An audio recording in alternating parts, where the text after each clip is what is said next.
बिस्मिल्लाहिर्रहमानिर्रहीम। नाज़रीन, आज एक बार फिर दो मज़ीद सनतों के साथ हाज़िर खिदमत हूँ। एक है सनत हुस्न तालील और दूसरी है सनत तजाहुल आरिफाना। दोनों ही इंतहाई मकबूल तरीन सनतें हैं और इसकी बेशुमार मिसालें आपको क्लासिकल शौरा की शायरी में भी मिल जाती हैं। तालील के मानी हैं इल्लत यानी वजह या सबब बयान करना, और हुस्न के मानी खूबसूरती के हैं।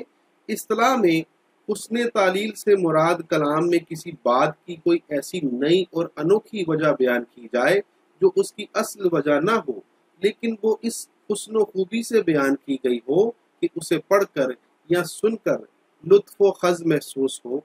इसे शायराना इल्लत भी कहा जा सकता है। तो मिसाल देखिएगा, प्यासी जो थी सिपाह खुदा 3 रात की, साहिल से सर पटकती थी मौजें फुरात की। तो दरिया की मौजें साहिल से टकराती रहती हैं, लेकिन शायर ने इसकी वजह ये फर्ज कर ली है कि चूंकि हजरत इमाम हुसैन रजी अल्लाह ताला अन्हो और उनके जानिसार मैदान करबला में प्यासे थे, लिहाजा फुरात की मौजें उन प्यासों के गम में तड़प रही थी। इस शायराना वजह से इस शेर में हुस्न तालील की खूबी पैदा हो गई है। तो एक और मिसाल मैं इसकी पेश करना चाहूंगा। सब कहाँ कुछ लाला ओ गुल में नुमायां हो गई, खाक में क्या सूरतें होंगी कि पिन्हा हो गई। गालिब का बड़ा उम्दा शेर है।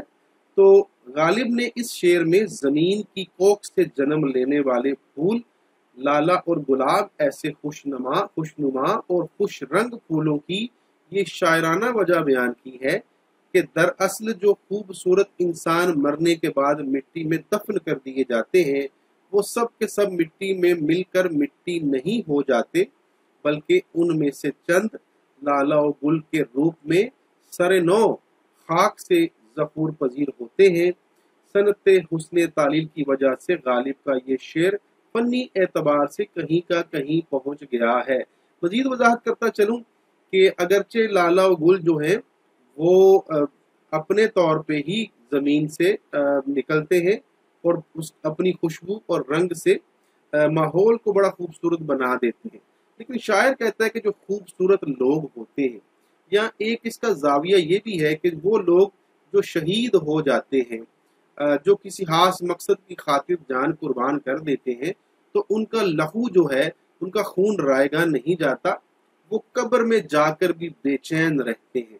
और फिर चूंकि गुलाब जो है वो भी, गुल से मुराद आमतौर पे गुलाब ही लिया जाता है, लाला जो है वो भी सुर्ख रंग का होता है। तो कहने का मकसद ये है कि उनका खून जोश मारता है और वही दोबारा जो है जमीन से गुलाब और लाला की सूरत में बाहर आ जाते हैं। तो बड़ी उम्दा एक मिसाल है ये हुस्न तालील की, जो कि गालिब के शेर में पाई जाती है। तो आइए अब चलते हैं आगे और देखते हैं कि सनत तजाहुल आरिफाना क्या है। किसी चीज को जानते हुए अनजान बन जाना तजाहुल आरिफाना कहलाता है। मसलन गालिब का शेर देखिए, मौत का एक दिन मुअय्यन है, नींद क्यों रात भर नहीं आती। तो शायर रात भर नींद ना आने का सबब जानता है, मगर इससे ला इल्मी का इजहार करता है। नींद ना आने की वजह खौफे मर्ग यानी मौत का डर है, लेकिन गालिब ने ये शेर यूं पेश किया है कि जैसे वो जानता ही नहीं कि नींद क्यों नहीं आ रही। एक और शेर, सनम कहते हैं तेरे भी कमर है, कहाँ है किस तरफ है और किधर है। उम्दा शेर है जी। तो इस शेर में शायर जानबूझकर अनजान बन गया है। महबूब की कमर बहरहाल है, अगर लोगों को नजर आती है तो उसे भी दिखाई देती है। बात के इस अंदाज को तजाहुल आरिफाना कहा जाता है। तो इसमें क्या शक है कि कोई भी इंसान हो कमर के बगैर तो नहीं हो सकता। तो इसमें जानबूझकर शायर ने अनजान बनने की कोशिश की है। दरअसल वो ये साबित करना चाहता है कि ए महबूब, ए मेरे सनम, तेरी कमर ना होने के बराबर है या बहुत ही पतली है।